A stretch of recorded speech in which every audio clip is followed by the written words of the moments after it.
मैत्रिणींनो नमस्कार. माझा साहित्य प्रवास या मालिकेमध्ये आज आपल्यासोबत आहेत सुप्रसिद्ध लेखिका प्रीती वडनेरकर.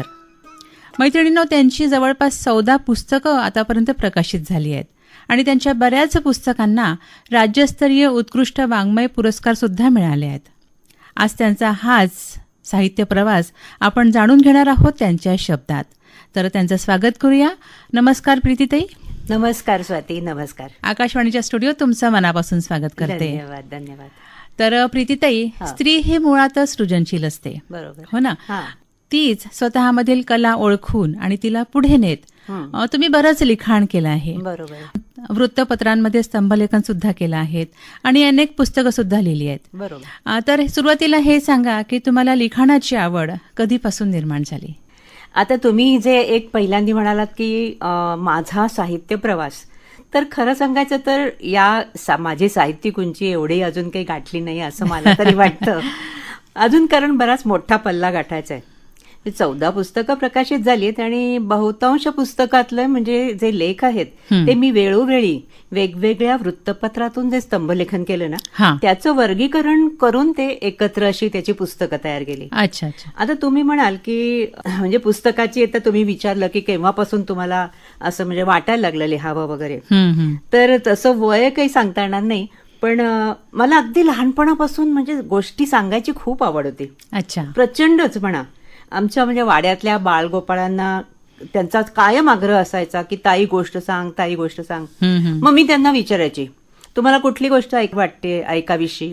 मग कोणी म्हणायचं जादूचा शंख, कोणी म्हणायचं उडता गालीचा, असंच काही बाई म्हणायचे.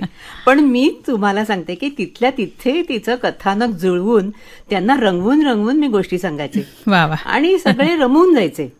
म्हणजे अगदी बालपणीच मी त्यावेळेस शालापत्रक म्हणून एक लहान मुलांचं मासिक होतं, तर त्या शालापत्रकासाठी आणि कुमार मासिकासाठी मी कथा लिहायला सुरुवात केली. मग तिथून माझ्या साहित्य प्रवासाला सुरुवात झाली असं म्हणता येईल. वा वा, खूप छान. आणि तसे बघा ना, लिखाण म्हटलं की त्यासाठी थोडा वेगळा मूड हवा असतो. अगदी अगदी. तुम्हाला त्याचा अनुभव आलाच असेल. आणि शांतता सुद्धा हवी असते. तर एकंदरीत त्याला भरपूर वेळ द्यावा लागतो. अगदी. मग शिक्षण करताना तुम्ही ही लिखाणाची आवड कशी काय जोपासली? म्हणजे शिक्षण आणि लिखाण यांचा मेळ कसा काय तुम्ही साधला? बरोबर आहे.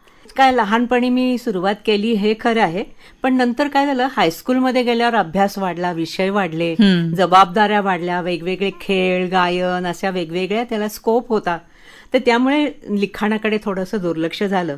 पण काही स्पर्धांमध्ये, मी निबंध स्पर्धांमध्ये भाग घेतला, तर त्याच्यामध्ये मला बरेच पुरस्कार मिळाले. आणि हायस्कूलमध्ये गेल्यावर मी आणि माझा भाऊ उन्हाळ्याच्या सुट्ट्यांमध्ये पुण्याच्या शासकीय ग्रंथालयामध्ये जाऊन दुपारी 11 ते 6 अक्षरशः ढिगभर पुस्तकं वाचायचो. पूर्ण सुट्टी आम्ही त्याच्यात घालवायचो. आणि त्यामुळे अनेक इंग्रजी गाजलेल्या लहान मुलांच्या कादंबऱ्यांचे मराठी अनुवाद, कित्येक खंडच्या खंड आम्ही वाचून काढलेत. आणि मला वाटतं या वाचनाचा तुम्हाला नक्कीच तुमच्या लेखनासाठी फायदा झाला असेल ना?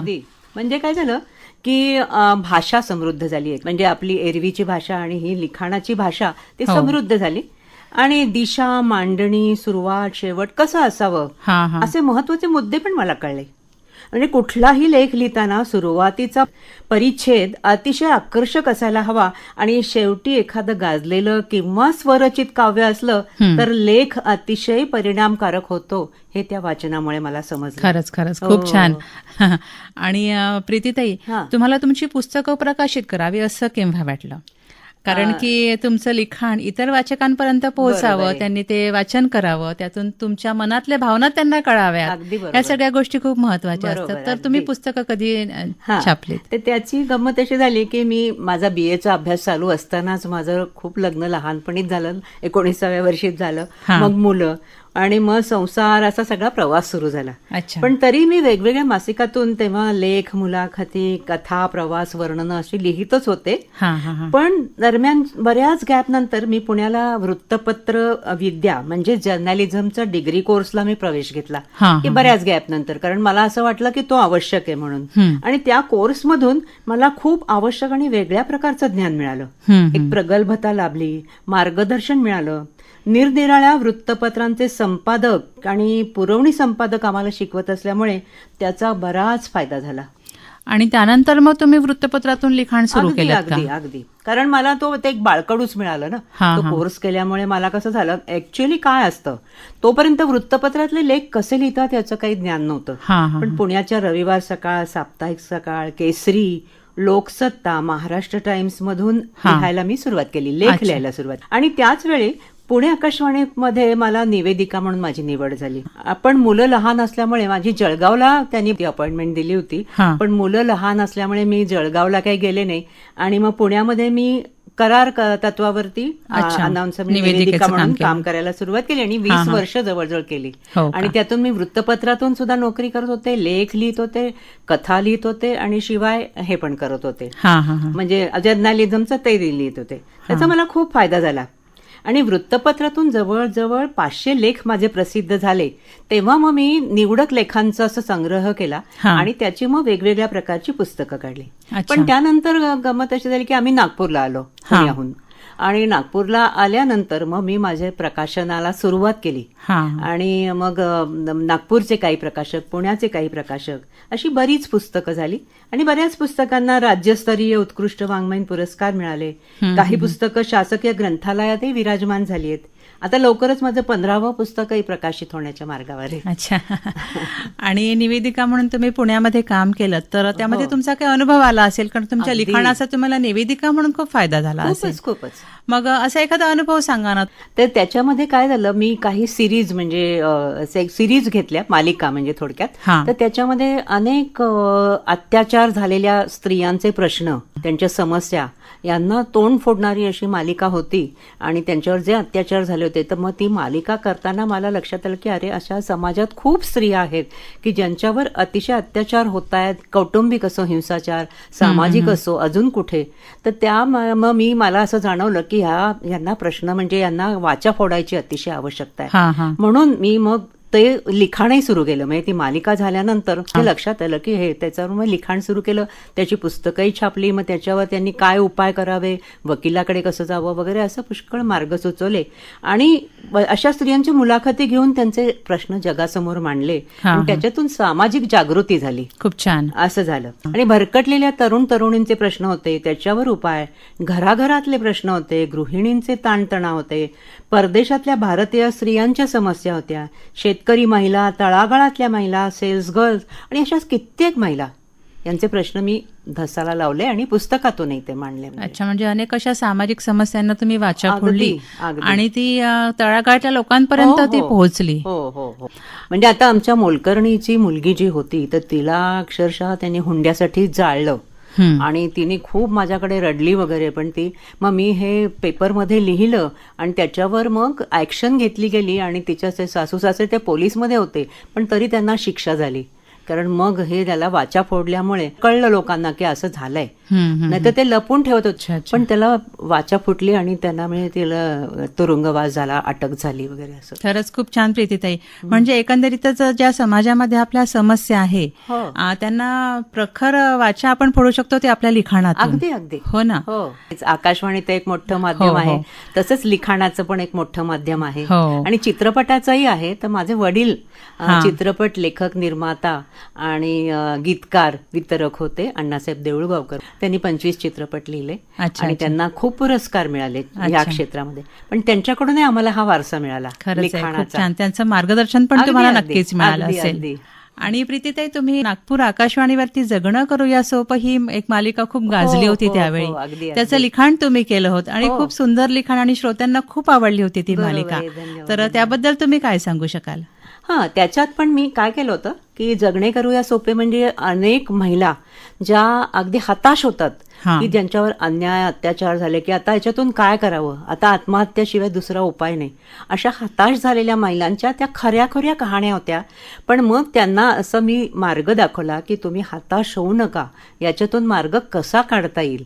म्हणून ते आपण त्या जगायला म्हणजे उत्सुक नव्हत्या, हो. पण त्यांचं जगणं करूया सोपं अशा तऱ्हेने मी त्यांना उपाय सुचवले म्हणजे त्याच्यातून. आणि मग त्यांना ती दिशा मिळाली की आपण इतक्या काही हे नाही होत अजून, आपल्याला एक परिस्थितीवर मात करता येईल. त्यामुळे मग त्या त्याच्यातून वर आल्या. असं झालं. खूप छान. आणि तुमचे वडील प्रसिद्ध चित्रपट लेखक, गीतकार, निर्माते स्वर्गीय अण्णासाहेब देऊळगावकर हे होते. बरोबर. आणि त्यांचं मार्गदर्शन तुम्हाला वेळोवेळी मिळालंच अगदी होतं. अगदी. तर त्यांच्याबद्दल तुम्ही आणखी काय सांगाल? हा, तर त्यांचं कसं आहे की ते स्वतः त्यांची मराठी, संस्कृत आणि इंग्रजी भाषांवर खूप प्रभुत्व होतं. त्यामुळे अगदी लहानपणापासून एखादा शब्द आम्हाला आडला तर त्याची ते फोड करून त्याची व्युत्पत्ती कशी, काय, तो कसा चालवायचा, इथपासून ते आम्हाला अगदी व्याकरण वगैरे शिकवायचे. आणि मग कथाच्या ह्याच्यात बाबतीत त्यांनी सांगितलंच होतं आम्हाला. इव्हन चित्रपट लेखन कसं करायचं याचे पण धडे त्यांनी आम्हाला दिले होते. मी बरेचदा त्यांना म्हणजे चित्रपट लिखाणाचं त्यांचं जेव्हा चालायचं स्क्रिप्ट रायटिंग, तर त्याच्यात त्यांना मी पुष्कळदा मदत करायची की मग हे अण्णा असं नाही बरं वाटत आहे, असं करूया, असं हे बरं वाटत नाही, कथेमध्ये निवड कशी करायची चित्रपटासाठी. कारण त्यांचे खूपच गाजले होते सगळे चित्रपट. थोडक्यात म्हणजे माहेरची साडी, चालली सासरला, बरेच. तर त्यामुळे कसं होतं की ते पण ज्ञान आम्हाला त्यांच्याकडून मिळालं की कथानक कसं लिहायचं चित्रपटात. आणि मग त्याच्यामुळे मी आमचं काय चुकलं हे नाटक लिहिलं. अच्छा. पद्मगंधासाठी लिहिलं होतं, लेखिका नाट्य संमेलन. आणि माझे यजमानही लेखक आहेत, त्यांची पण पुस्तकं झाली आहेत 12, आणि ते पण उत्कृष्ट लेखक आहेत आणि तेही बरेचदा मार्गदर्शन करतात. कादंबऱ्या त्यांच्या पण झाल्यात सुंदर. अशा तऱ्हेने आमचा सगळ्यांचा प्रवास चालू आहे अजूनही. अच्छा, म्हणजे एकंदरीत तुमचं घरातलं वातावरण हे सुद्धा साहित्याचं असलं पाहिजे. हो, अगदी. म्हणजे पोषक आहे साहित्याला. अर्थात आमचे विषय वेगळे, कारण मिस्टरांचे विषय आंतरराष्ट्रीय स्तरावरचे आहेत आणि माझे कौटुंबिक आणि सामाजिक. अच्छा, असं आहे. तर पण तरी देखील हे मार्ग एकच आहे. त्यामुळे तुम्ही शिक्षणाचा आणि लिखाणाचा मेळ तर बसवला, पण आता घरच्या कामांचा आणि लिखाणाचा मेळ कसा काय बसवता? नाही, मला ना पहिल्यापासून काय आहे की खूप पहाटे उठायची. आकाशवाणीवर निवेदिका असल्यामुळे माहितीच होतं की पहाटेची ड्युटी असली की तुम्हाला 2-3-4 वाजता उठून सगळं आवरून तुम्हाला 5ला सुरू करायला लागतं. तर मग त्यामुळे मला पहाटे उठायची सवय होती. तर मी पुष्कळदा पहाटे उठून 2-3 वाजता उठून लिहित बसते. अगदी शांत वेळ असते त्यावेळेस, आणि त्यामुळे बरं वाटतं तेव्हा लिहिते मी. अच्छा. मग तुम्हाला मुलांचा पण सपोर्ट मिळतो का? मिळतो, पण आता कसं झालं की सगळे अब्रॉड आहेत. मुलगी कॅनडाला आहे, नंतर 2 मुलं अमेरिकेत आहेत, त्यांचे संसार, त्यांची मुलं बाळ. त्यामुळे ते आता आम्ही असे मुक्त आहोत आमचे छंद जोपासायला, सगळं असं. पण ते जेव्हा लहान होते तेव्हा त्यांच्याकडे तर लक्ष देऊन तुम्ही लिखाण केलं असणारच. नक्कीच. मग ते कसं काय केलं? कारण त्यांच्या शाळा, ट्युशन्स, अभ्यास सगळं सांभाळून. पण शहाणे होते सगळेजण, त्यामुळे त्याचा काही अडचण नाही आली तशी. किंवा जर्नलिझमचा कोर्स करताना सुद्धा सगळेच लहान होते, पण तरी काही अडचण नाही आली. अच्छा. आणि तुम्ही एक पुस्तक लिहिलं आहे ते म्हणजे गृहिणींचे ताणतणाव. हो. तर हे कसं काय वाटलं तुम्हाला की लिहावं आणि गृहिणींपर्यंत पोहोचलं पाहिजे? काय होतं, गृहिणी आपल्याकडे काय की म्हणजे होम मेकर असते खरं म्हणजे गृहिणी, पण आपल्या समाजात तिला दुर्लक्षिलं जातं की ही काय करते, ती शी इज अ हाऊसवाईफ, गृहिणी. हो ना. पण तिला किती ताणतणाव, म्हणजे तिला किती सोसावं लागतं. होम मेकर आहे, होम इंडस्ट्री सांभाळते तिला प्रत्येक आघाड्यांवर लढावं लागतं, तर तिचे किती ताणतणाव तिला येत असतील. तर अशा तऱ्हेचं ते होतं. म्हणून मी पूर्ण या गृहिणींचेच ताणतणाव, मग वेगवेगळ्या प्रकारातल्या गृहिणी. आपण फक्त करतो की नोकरी करणाऱ्या स्त्रियांचे ताणतणाव, अमक्यांचे ताणतणाव, पण गृहिणींचं अत्यंत दुर्लक्ष होतं गृहिणींकडे. म्हणून मी त्यांच्या प्रश्नाला वाचा फोडली आणि त्यालाही छान प्रतिसाद मिळाला. खूप छान.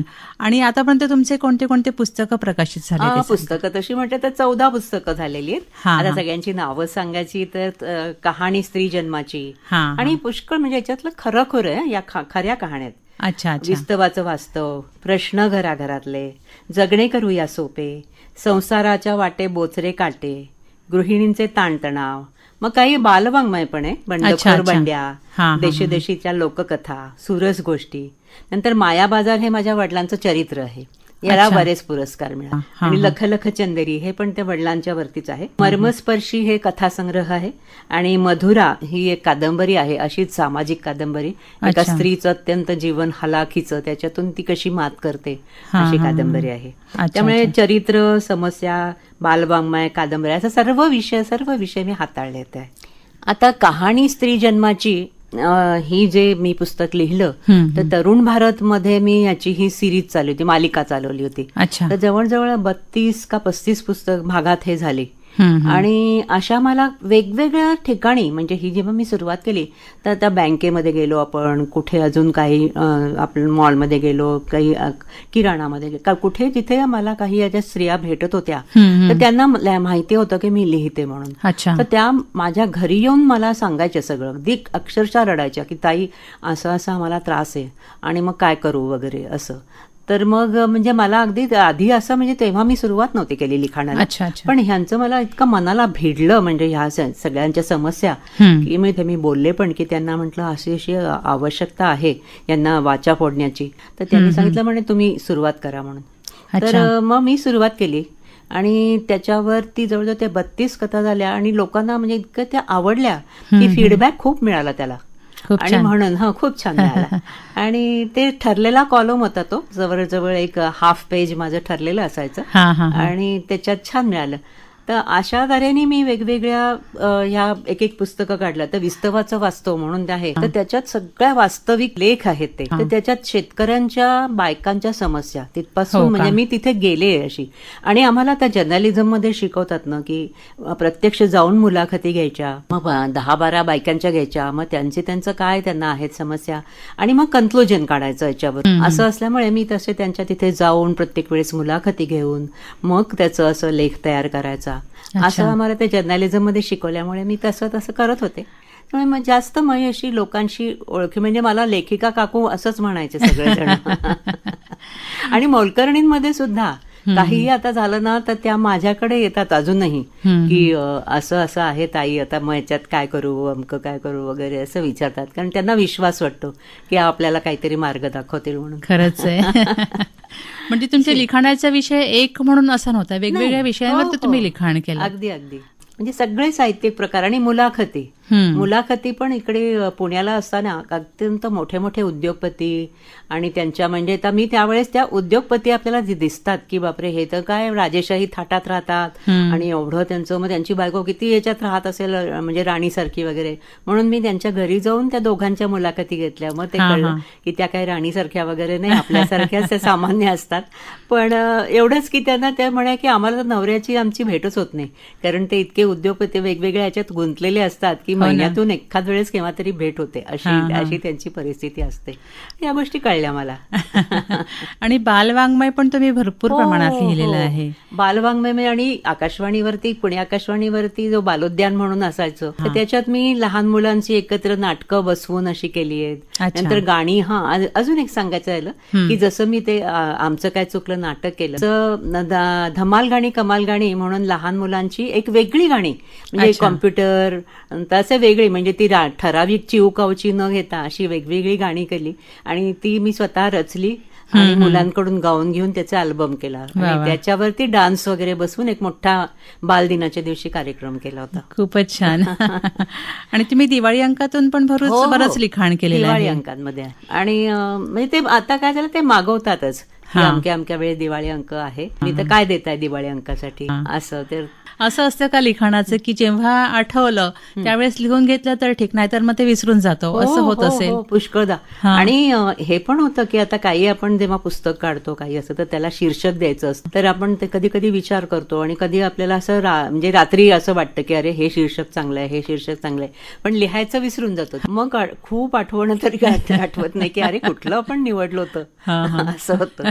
त्यामुळे ते लिहून ठेवलं ना, एखाद्या डोक्यात विचार आला आणि तो कागदावर किंवा डायरीमध्ये मांडला लगेच, तर मग ते आपल्या लक्षात राहतं.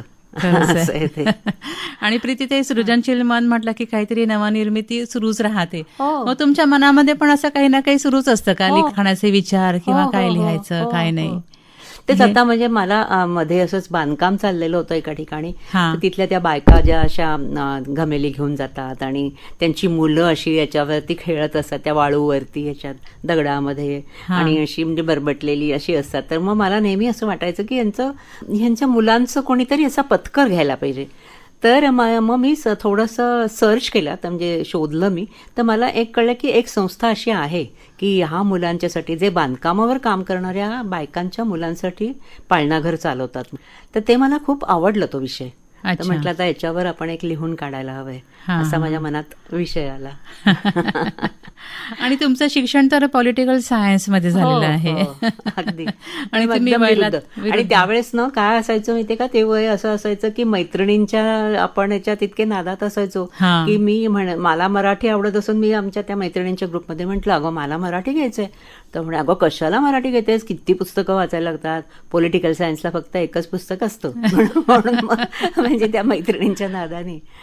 आणि तुम्ही सुरतेचं छेडिता हा जो हो, हो, कार्यक्रमाचं हो. संयोजन केलं होतं त्याविषयी काही सांगा ना. हा, सुरतेचं छेडिता हा कार्यक्रम कसा आहे की माझ्या वडिलांनी 25 चित्रपट काढले आणि तर त्याच्यात त्यांना चित्रभूषण, गदिमा, व्ही शांताराम असे अत्युच्च याचे पुरस्कार मिळाले. अच्छा. तर त्यांची जे चित्रपट गाजले सगळे, तर त्याच्यातली गाणी आम्ही निवडक काढली की जी अजूनही स्मरणात आहेत, पण थोडी विस्मरणात गेलीत, हा, पण हा. पॉप्युलर म्हणजे ती गाणी. लोकप्रिय आहेत. हा, हा. अशी गाणी आम्ही मोजकी काढली आणि मग त्यांचा इंटरव्ह्यू टीव्ही म्हणजे याच्या दूरदर्शन केंद्राने घेतला होता, त्याच्यातला थोडा भाग.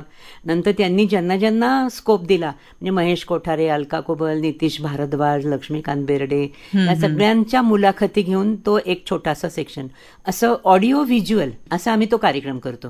त्याच्यात का? गाणी आणि मी स्वतः निवेदन करते. तो सुंदर कार्यक्रम होतो कारण जुनी जुनी गाणी आहेत मराठी. हो ना. आणि छान आहेत सगळे. आणि अगदी श्रवणी असा तो अगदी, कार्यक्रम अगदी. होत असेल ना. खूपच छान होतो. हा, हा. आणि मी स्वतःच माझ्या वडिलांबद्दल सांगितल्यामुळे मग ते बरोबर जास्त आत्मीयता असते कुठल्याही याच्यात, त्यामुळे ते खूप सुंदर कार्यक्रम होता. फक्त चित्रपटात आम्हाला वडिलांनी परवानगी दिली नाही म्हणून. तर प्रीतीताई, आता यापुढचा प्रवास तुमचा कसा काय आहे, काय करणार आहात तुम्ही पुढच्या प्रवासात हे सांगा ना. आता कसं झालंय, आता जसं जसं वय वाढतंय ना तसं तसं थोडेसे स्टॅमिना कमी होतो, पण तरी लिखाणाला आहे चांगली स्फूर्ती आहे. आता माझं एक नवीन पुस्तक निघतंय, पुण्याचे प्रकाशक आहेत, हा, हा. तर ते पण लहान मुलांचं आहे. तर ते आता तयार होतंय आणि ते मोठ्या प्रमाणात असं म्हणजे ग्लॉसी पेपर आणि मोठी मोठी चित्र वगैरे असं आहे. अच्छा. आणि त्याच्यानंतर मला अजून काढायचे आहेत, म्हणजे जसे जसे विषय जेवढे लिखाण आपण करू तेवढे म्हणजे स्काय इज द लिमिट असं आहे लिखाणाच्या नक्कीच, बाबतीत. नक्कीच. त्यामुळे ते जितकं लिहिता येईल, जितकं काही रमता येईल, त्याची पुस्तकं अजून होतील तेवढी काढायची खूप इच्छा आहे. आणि वाचकांना पण तुमची पुस्तकं वाचायची खूप इच्छा आहे. नक्की, कारण नक्की. की नवीन नवीन विषय त्यांना नक्कीच हाताळायला मिळतील हो, हो. आणि नवीन नवीन विषयाबद्दल पण माहिती मिळेल त्यांना. अगदी. आणि प्रीतीताई, तुम्ही जर्नलिझमचा कोर्स केला आहे, तर त्याचा तुमच्या लिखाणासाठी नक्कीच तुम्हाला फायदा झाला असेल. अगदी अगदी.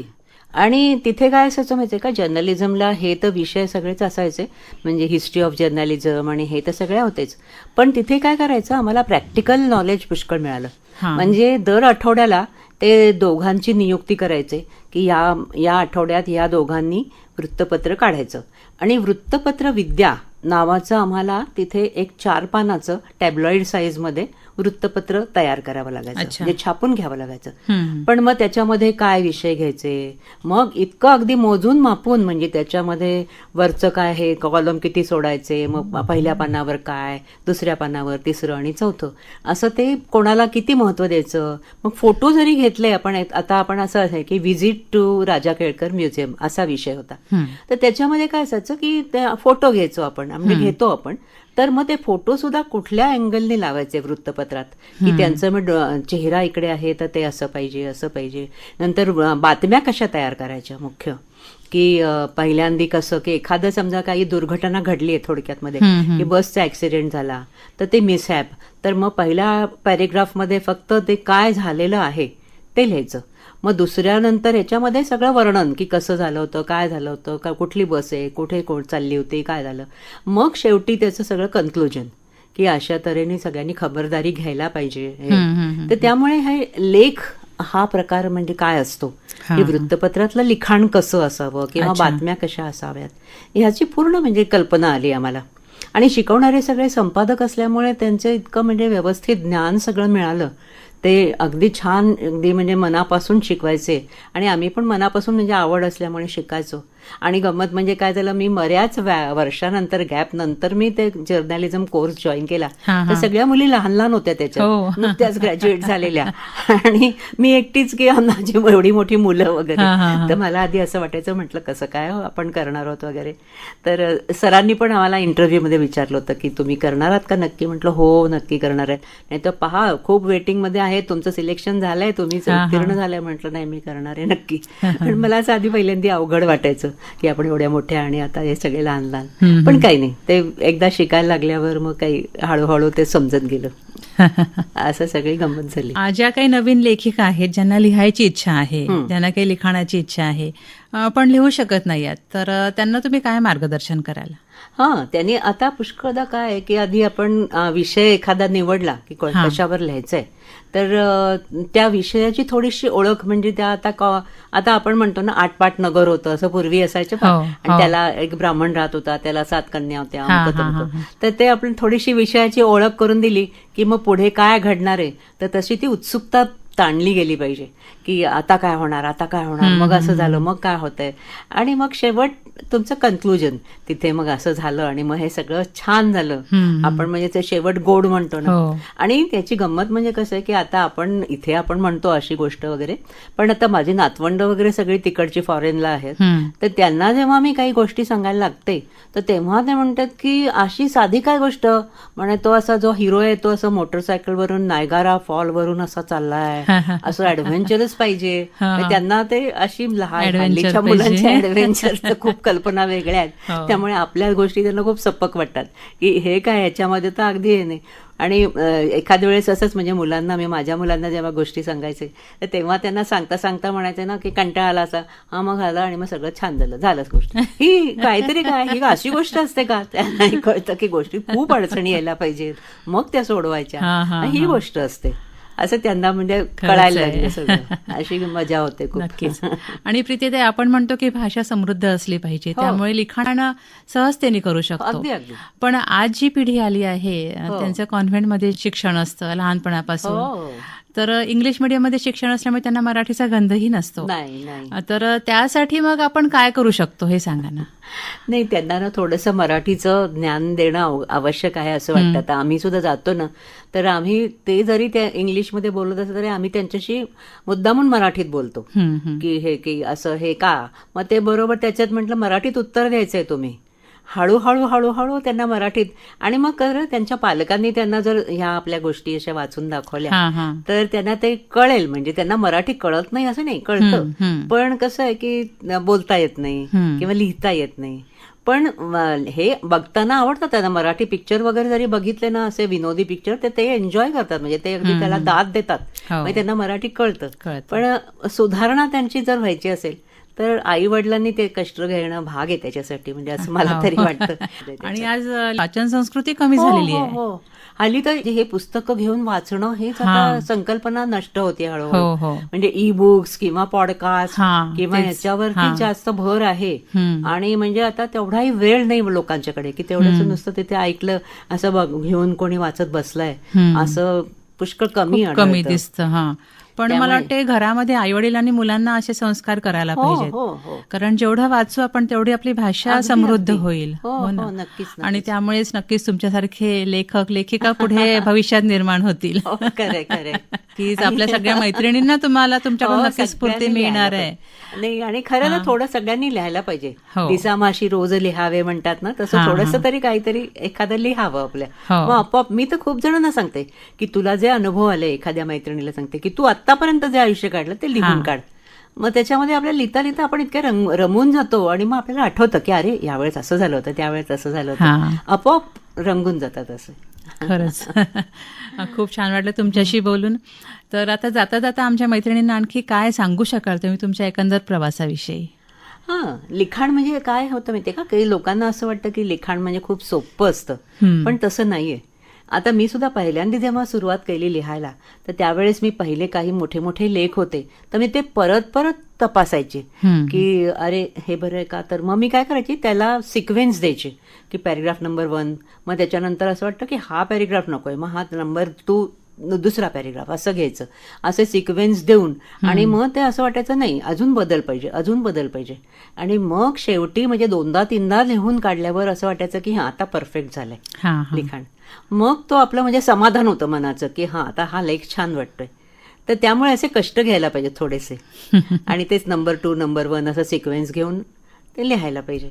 नक्कीच. म्हणजे कुठेही नाव मिळवायचं, प्रगती करायची म्हणजे मेहनत ही आलीच. थोडीशी तरी घ्यायला लागते. तर खूप छान वाटलं प्रीतीताई तुमच्याशी आज बोलून. तुमचा एकंदर साहित्य प्रवास आम्ही जाणून घेतलात आणि तुम्ही खूप छान मनमोकळ्या अशा गप्पा आमच्याशी केल्यात, त्याबद्दल तुमचे खूप खूप धन्यवाद. आणि तुम्ही मला एवढी संधी दिली, नमस्कार. म्हणजे साहित्य असं साहित्यिक मला तुम्ही म्हणवलं, तर त्यामुळे त्याबद्दल धन्यवाद. तशी मला मी म्हणतो मगाशी पल्ला बराच गाठायचा आहे, पण तरी तुम्ही जो मला संधी दिली त्याबद्दल अतिशय धन्यवाद. आणि आमच्या शुभेच्छा तुमच्या नेहमीच पाठीशी अगदी. राहतील आणि तुम्ही खूप मोठा पल्ला गाठाल ही आशा आपण नक्की करूया. धन्यवाद. खूप धन्यवाद. नमस्कार. हा, नमस्कार.